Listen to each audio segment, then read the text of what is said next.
সংঘর্ষের জন্য ২৮ ফেব্রুয়ারি পর্যন্ত কুয়েতের একাডেমিক কার্যক্রম স্থগিত। কোনো রাজনৈতিক দল পক্ষ গোষ্ঠী যদি অস্ত্র নিয়ে আসে আমাদের শান্তি বিনষ্ট করতে চায়, তাদেরও ভবিষ্যৎ বাংলাদেশে কোনো জায়গা হবে না। আপনারা দেখছেন BD24 নিউজ। সঙ্গে আছি আমি ফারিয়া নাজনীন। খুলনা প্রকৌশল ও প্রযুক্তি বিশ্ববিদ্যালয়ে সংঘর্ষের ঘটনা ঘটায় ২৮ ফেব্রুয়ারি পর্যন্ত সকল একাডেমিক কার্যক্রম বন্ধ করা হয়েছে। ঘটনাটির প্রকৃত কারণ জানতে গঠন করা হয়েছে ৪ জনের তদন্ত কমিটি।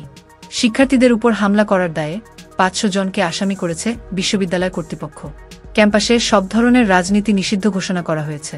কুয়েটে ছাত্র রাজনীতি মুক্ত ক্যাম্পাসে শিবির, বৈষম্য বিরোধী ছাত্র আন্দোলন, ছাত্রদল বা অন্য কোনো দল যদি থাকে, আমরা শিক্ষার্থীরা সেটা জীবন দিয়ে হলেও প্রতিরোধ করব। নিরাপত্তাটুকু চেয়েছিলাম, নিরাপত্তাটুকু দিতে ব্যর্থ হয়েছে আমাদের প্রশাসন। এখনো পর্যন্ত বিভিন্ন মহল থেকে বলে আইন শৃঙ্খলা রক্ষাকারী বাহিনীর কারো কোনো রকম সহযোগিতা পায়নি। ভাইস চ্যান্সেলর নিজে তার কল রেকর্ড দেখিয়েছে, সে কতবার ট্রাই করেছে।